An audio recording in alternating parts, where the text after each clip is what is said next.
사랑하는 성도 여러분, 우리 함께 기도한 후에 새벽기도 큐티 말씀 나누겠습니다. 하나님 아버지 감사합니다. 오늘도 우리 성도님들과 함께 말씀으로 나아갑니다. 말씀하여 주시고 또한 주님의 말씀 붙들고 승리하며 나아가는 하루 되게 하여 주옵소서. 특별히 하나님 생수의 근원 되시고 또한 우리 삶 가운데 주관자 되신 하나님을 의지하여서 나아가게 하여 주시옵시고 하나님의 마음을 더욱더 마음속 깊이 깨닫고 이해하며 또한 하나님께 영광 돌리는 삶 살 수 있도록 인도하여 주옵소서. 감사하며 예수님의 이름으로 기도합니다. 아멘. 오늘 6월 8일 화요일 새벽기도 큐티 말씀을 나누겠습니다. 오늘 본문 말씀은 예레미야 14장 1절부터 22절까지의 말씀입니다. 우리 다 같이 영상으로 하나님의 말씀을 읽도록 하겠습니다.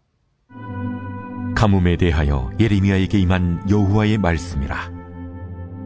유다가 슬퍼하며 성문의 무리가 피곤하여 땅 위에서 애통하니 예루살렘의 부르짖음이 위로 오르도다. 귀인들은 자기 사환들을 보내어 물을 얻으려 하였으나 그들이 후문에 갔어도 물을 얻지 못하여 빈 그릇으로 돌아오니 부끄럽고 근심하여 그들의 머리를 가리며 땅에 비가 없어 지면이 갈라지니 밭 가는 자가 부끄러워서 그의 머리를 가리는도다. 들의 암사슴은 새끼를 낳아도 풀이 없으므로 내버리며 들나귀들은 벗은 산 위에 서서 승냥이같이 헐떡이며 풀이 없으므로 눈이 흐려지는도다. 여호와여, 우리의 죄악이 우리에게 대하여 증언할지라도 주는 주의 이름을 위하여 일하소서. 우리의 타락함이 많으니이다. 우리가 주께 범죄하였나이다. 이스라엘의 소망이시여 고난당한 때의 구원자시여, 어찌하여 이 땅에서 거류하는 자같이 하룻밤을 유숙하는 나그네같이 하시나이까? 어찌하여 놀란 자 같으시며 구원하지 못하는 용사 같으시니이까? 여호와여, 주는 그래도 우리 가운데 계시고 우리는 주의 이름으로 일컬음을 받는 자이오니 우리를 버리지 마옵소서. 여호와께서 이 백성에 대하여 이와 같이 말씀하시되 그들이 허그러진 길을 사랑하여 그들의 발을 멈추지 아니하므로 여호와께서 그들을 받지 아니하고 이제 그들의 죄를 기억하시고 그 죄를 벌하시리라 하시고 여호와께서 또 내게 이르시되 너는 이 백성을 위하여 복을 구하지 말라. 그들이 금식할지라도 내가 그 부르짖음을 듣지 아니하겠고 번제와 소제를 드릴지라도 내가 그것을 받지 아니할 뿐 아니라 칼과 기근과 전염병으로 내가 그들을 멸하리라. 예, 내가 말하되 슬프도소이다. 주 여호와여, 보시옵소서. 선지자들이 그들에게 이르기를 너희가 칼을 보지 아니하겠고 기근은 너희에게 이르지 아니할 것이라. 내가 이곳에서 너희에게 확실한 평강을 주리라 하나이다. 여호와께서 내게 이르시되 선지자들이 내 이름으로 거짓 예언을 하도다. 난 그들을 보내지 아니하였고 그들에게 명령하거나 이르지 아니하였거늘 그들이 거짓 계시와 점술과 헛된 것과 자기 마음의 거짓으로 너희에게 예언하는도다. 그러므로 내가 보내지 아니하였어도 내 이름으로 예언하여 이르기를 칼과 기근이 이 땅에 이르지 아니하리라 하는 선지자들에 대하여 여호와께서 이와 같이 말씀하셨노라. 그 선지자들은 칼과 기근에 멸망할 것이요 그들의 예언을 받은 백성은 기근과 칼로 말미암아 예루살렘 거리에 던짐을 당할 것인즉 그들을 장사할 자가 없을 것이요 그들의 아내와 아들과 딸이 그렇게 되리니 이는 내가 그들의 악을 그 위에 부음이니라. 너는 이 말로 그들에게 이르라. 내 눈이 밤낮으로 그치지 아니하고 눈물을 흘리리니 이는 처녀 딸 내 백성이 큰 파멸 중한 상처로 말미암아 망함이라. 내가 들에 나간즉 칼에 죽은 자요 내가 성읍에 들어간즉 기근으로 병든 자며 선지자나 제사장이나 알지 못하는 땅으로 두루 다니도다. 주께서 유다를 온전히 버리시나이까? 주의 심령이 시온을 싫어하시나이까?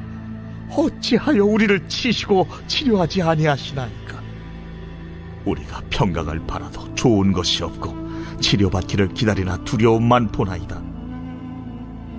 여호와여, 우리의 악과 우리 조상의 죄악을 인정하나이다.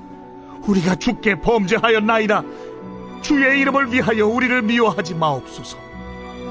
주의 영광의 보좌를 욕되게 마옵소서. 주께서 우리와 세우신 언약을 기억하시고 패하지 마옵소서. 이방인의 우상 가운데 능히 비를 내리게 할 자가 있나이까? 하늘이 능히 소나기를 내릴 수 있으리이까? 우리 하나님 여호와여, 그리하는 자는 주가 아니시니까? 그러므로 우리가 주를 앙망하옵는 것은 주께서 이 모든 것을 만드셨음이니이다 하니라. 오늘 본문 말씀은 14장 전체를 다 다루고 있어서 평소 큐티 말씀보다 좀 다소 길고 좀 내용이 많은 것 같이 보이는데, 대략적으로 한번 살펴본다면 세 부분으로 한번 나누어서 생각해 볼 수가 있습니다. 14장 1절부터 10절까지의 말씀은요, 이제 가뭄으로 인한 참혹한 이스라엘 남유다의 상황을 묘사하고 있습니다. 이 가뭄이 있게 된 것은 하나님의 징계이죠. 그래서 그들이 하나님의 도를 멀리 떠나고 우상을 숭배하고 또 하나님의 말씀을 듣지 않고, 그리고 하나님이 말씀하신 그 율례와 규례를 따르지 않았기 때문에 이제 하나님 심판을 계속 말씀하셨고, 그로 인하여서 가뭄이 있게 되었습니다. 그리고 또한 14장 11절부터 16절까지는요, 예레미야에게 하나님 말씀하신 하나님의 명령과 또한 예레미야와 하나님 사이에 있는 대화를 이야기하고 있습니다.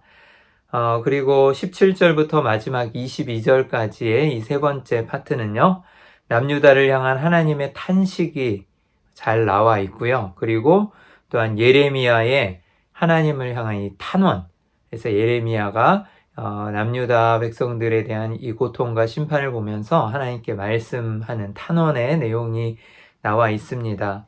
그래서 1절부터 일단 10절까지의 내용을 간단하게 우리가 좀 살펴볼 것 같으면요, 1절에 가뭄에 대하여 라고 해서 가뭄에 대한 이 참혹한 현실에 대해서 이야기하는데요, 어떠한 내용을 말씀하고 있는지 한번 구체적으로 보면요, 이제 2절에 보면 유다가 슬퍼하며 그리고 예루살렘의 부르짖음이 위에 오르도다 라고 그래서 이 유다와 예루살렘을 이야기해서 유다 전체에, 그러니까 이스라엘 전체에 이 가뭄에 하나님의 심판이 임하였음을 이야기하고 있고요. 계속해서 3절부터 이제 10절까지 나오는 내용에 보면은 하나님의 심판, 가뭄으로 인해서 고통당하는 인간과 피조 세계에 대한 현실을 상세히 묘사하고 있습니다. 그래서 비참함을 극대화시키는 표현으로 나타내고 있는데요. 그래서 3절에 보면 귀족이 나오고 4절에 이제 농부가 나오죠. 밭가는 자가 나오는데 이것은 이제 귀족에서부터 밭가는 자까지, 농부까지 해서 사회의 모든 전반적인 계층을 의미하고요. 그리고 또 5절에 보면 들의 암사슴, 6절에 들나귀, 이런 피조세계의 생물들, 동물들까지 다 이야기하면서 이 심판이, 다시 말하면 이 가뭄이 전체적으로 아주 참혹하게 다 이르렀음을 이야기합니다. 그래서 유다 전체, 그리고 백성들과 피조물 전체에도 이제 피조세계 전체에 미치고 있다라는 것을 이야기하는 것이고요. 그리고 또한 3절의 내용을 보면 빈 그릇으로 돌아온다 라고 이야기하고요. 그래서 빈 구덩이나 빈 그릇이나 갈라진 땅, 이런 표현들은요, 가뭄의 참혹한 상태를 말하고 있고요. 그리고 또한 부끄럽고 근심하여 그 머리를 가리운다 라는 표현이 반복해서 쓰여요. 그래서 3절에도 그들의 머리를 가리며, 그리고 4절에도 그의 머리를 가리는도다 라는 표현을 쓰는데, 계속해서 이 표현을 반복해서 사용하는 것은요, 백성들의 당혹함과 비탄, 아주 슬픔을 나타내고 있습니다. 그래서 하나님의 그 심판과 저주로 인해서 가뭄이 이르르고 사회의 모든 계층들, 그리고 나라 전반적으로, 그리고 피조물에게 모든, 그러니까 전반적으로 다 하나님의 그러한 저주가 임하였기 때문에 가뭄으로 인하여서 고통을 받고 있고, 또한 슬픔을 나타내고 있는 표현입니다. 그리고 또한 풀이 없다라는 표현도요, 반복적으로 5절, 6절에 계속 쓰여서 자연의 황폐함을 드러내고 있고요.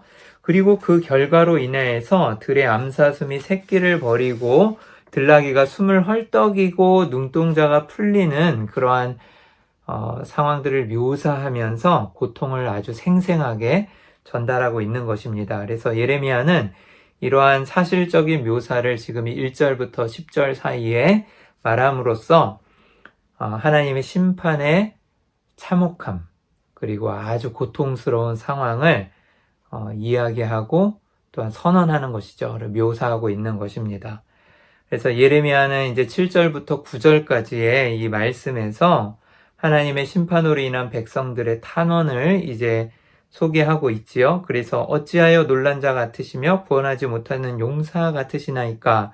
여호와여, 주는 그래도 우리 가운데 계시고 우리는 주의 이름으로 일컬음을 받는 자이오니 우리를 버리지 마옵소서라고 탄원하고 있죠. 하나님, 그래도 우리를 버리지 마시옵소서, 우리를 긍휼히 여겨 주옵소서라고 이야기하는데 10절에 하나님은 좀 단호하게 말씀하시는 것 같아요. 여호와께서 이 백성에 대하여 이와 같이 말씀하시되 그들이 어그러진 길을 사랑하여 하나님의 바른 길 그리고 하나님의 율례와 그 정의의 말씀이 아니라 잘못된 길, 어그러진 길이라고 그랬잖아요. 그것들을 사랑하여서 그들의 발을 멈추지 아니함으로 계속해서 그 길을 따라갔다는 거죠. 잘못된 길로 갔고 여호와께서 그들을 받지 아니하고 이제 그들의 죄를 기억하시고 그 죄를 벌하시리라 하시고, 그래서 하나님은 그들을 어쩔 수 없이 벌하고 또한 이제 심판하심을 이야기하는 것이죠. 그래서 이 탄식을 통해서 하나님에 대한 유다 백성들의 인식과 또한 그들의 죄악의 실제가 어떻게 차이가 있는지를 서로 대칭으로 대조해서 이야기하고 있습니다.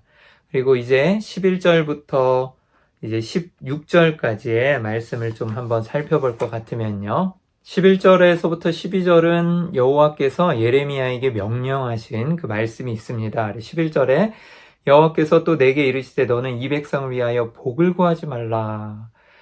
하나님께서 그 선지자인 예레미야에게 이스라엘 백성을 위하여서 복을 구하지 말라라고 말씀하시는 거예요.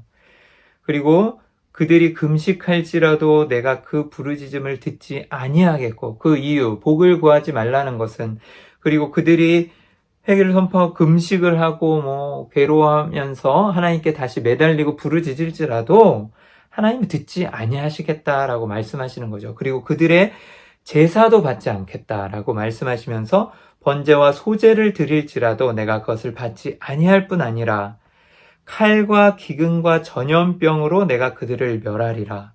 이 삼중 트리오, 정말 하나가 아니라 칼과, 그래서 이방 북으로부터 오는 그 바벨론이라 그랬잖아요. 그래서 그 이방 민족들의 압제를 통하여서 다 칼이죠. 칼로 그들을 심판할 것이고, 또 기근과, 지금 가뭄이 이르렀기 때문에 먹을 것이 없어서 굶어 죽을 수밖에 없는 거죠. 그리고 기근이 또 올 것이고, 또한 전염병으로 내가 그들을 멸하리라. 그래서 칼과 기근과 전염병 이 세 가지를 하나님은 완전히 토탈이죠. 말씀하시면서 전적으로 다 이스라엘 백성들을 심판할 것을 이야기하고 계십니다.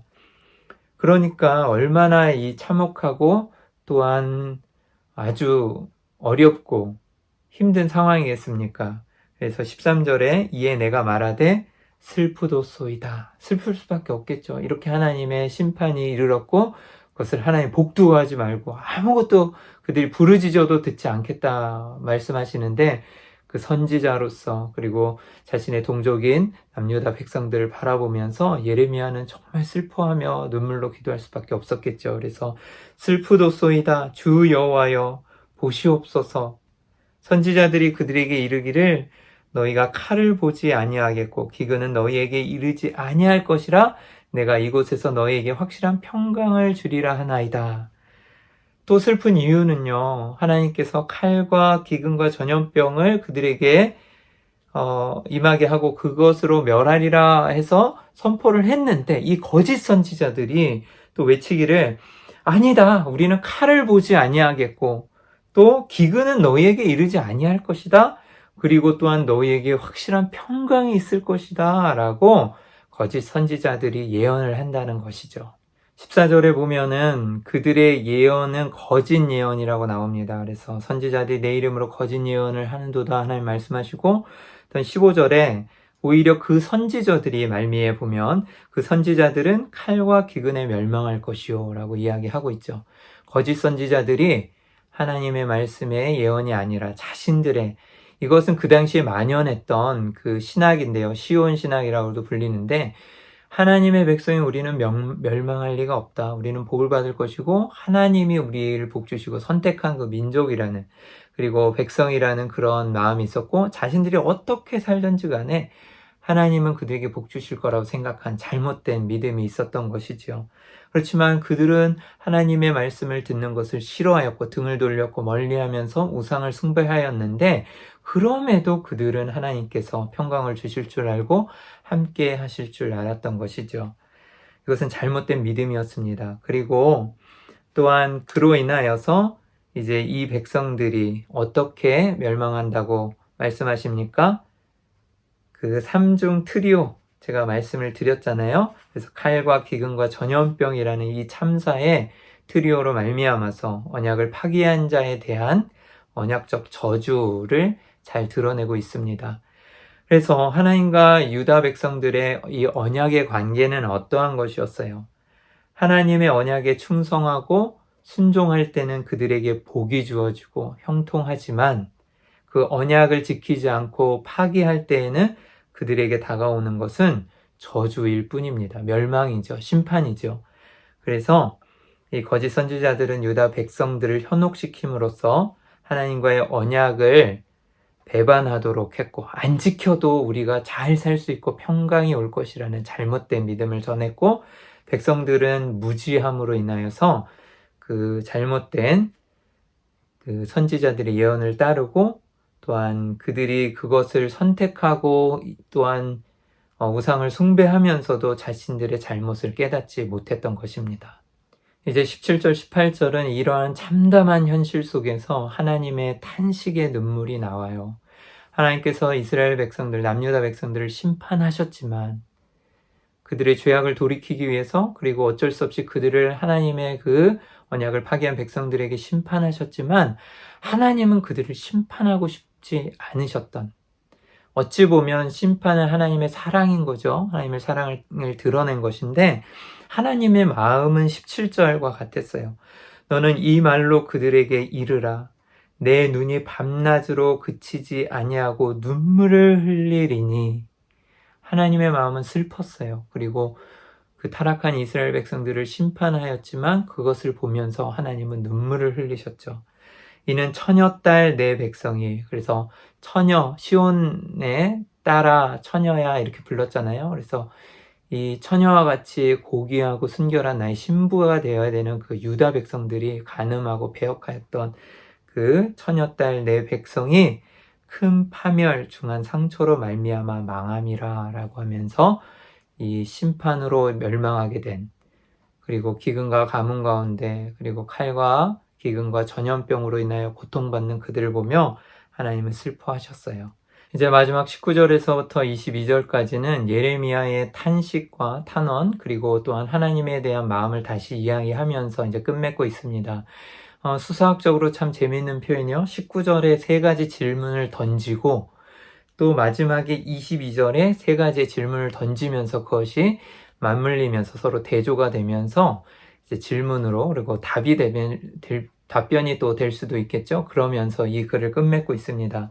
19절을 보면은요, 주께서 유다를 온전히 버리시나이까? 왜 우리 유다를 하나님 버리십니까? 라는 질문을 하나 던지고요. 또한 주의 심령이 시온을 싫어하시나이까? 그리고 마지막 세 번째는 어찌하여 우리를 치시고 치료하지 아니하시나이까? 라는 질문을 던지는 것이죠. 그러면서 우리가 평강을 바라도 좋은 것이 없고 치료받기를 기다리나 두려움만 보이나이다. 그러면서 참혹한 상황을 이야기하는 것이죠. 왜 우리가 이런 참담한 고통의 현실 속에 하나님 있어야 합니까? 라는 이 탄원과 절규가 되겠죠. 그만큼 상황이 굉장히 참혹하고 정말 너무나 슬픈 상황이라는 거죠. 그렇게 예레미야가 외치는 것에 대해서 이제 20절에 그래도 이제 여호와여 우리의 악과 우리 조상의 죄악을 인정하나이다. 우리가 주께 범죄하였나이다. 라고 깨달으며 이제 이야기하고 주의 이름을 위하여 우리를 미워하지 마옵소서. 주의 영광의 보좌를 욕되게 마옵소서. 주께서 우리와 세우신 언약을 기억하시고 패하지 마옵소서.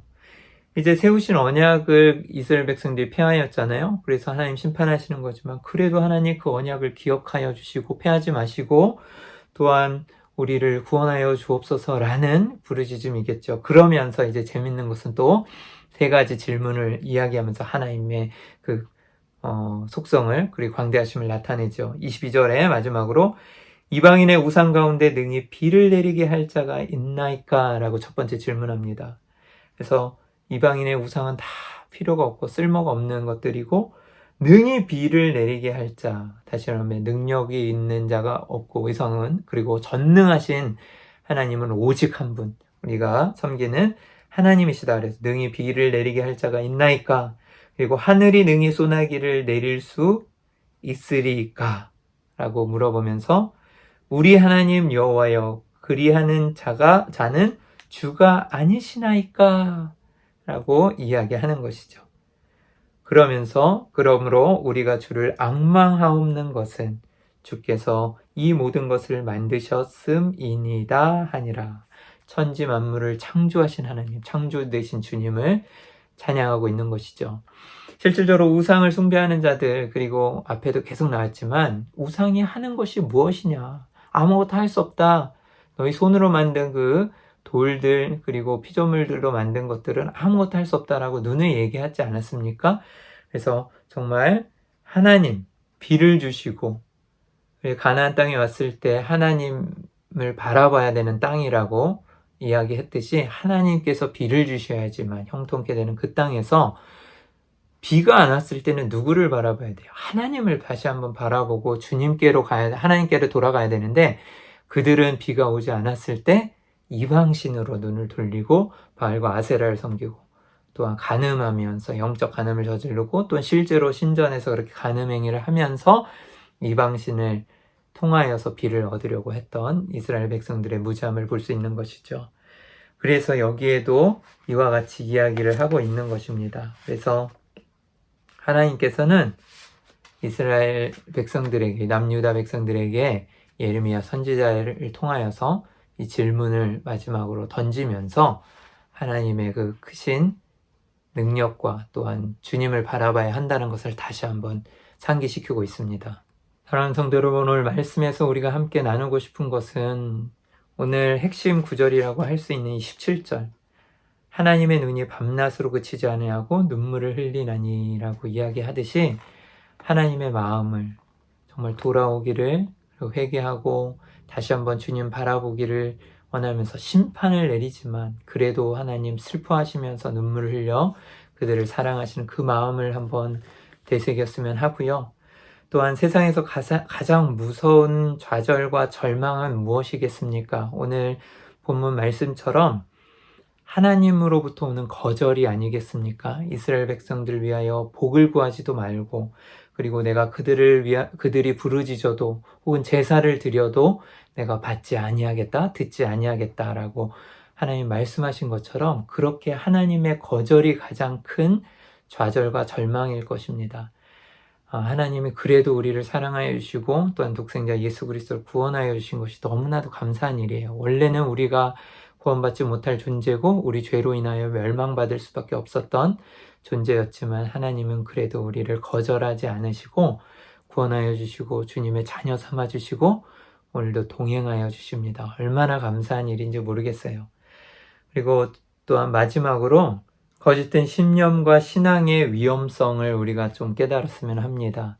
자신은 잘 믿고 있는 것처럼 그리고 평안한 것처럼 이 거짓 선지자들이 그렇게 외쳤잖아요. 그래서 평안하다, 우리 기근도 없다, 우리 잘 믿고 있고 잘 살고 있다 이렇게 생각하고 있었던, 실질적으로는 그렇지 않았는데도 회개하지 아니하고 잘 믿고 있는 것처럼 잘 살고 있는 것처럼 그렇게 안일하게 그리고 자신의 신앙을 돌아보지 않고 생각했던 이스라엘 백성들, 그런 무지함을 우리가 얼마나 위험한 것인지를 볼 수가 있습니다. 사랑하는 성도 여러분, 하나님 앞에서 신실한 믿음 가운데 나아가고 이 거짓의 그리고 또 거짓된 신념과 이 신앙의 위험성을 다시 한번 우리가 깨닫고 우리 신앙을 좀 돌아보면서 나아갔으면 합니다. 오늘도 이 세 가지를 잘 기억하셔서 하나님의 마음에 합한 그 한 사람, 그리고 하나님 찾으시는 그 한 예배자 되면서 승리하시면서 오늘 하루를 또 하나님께 드리며 나아가기를 주님의 이름으로 축복합니다.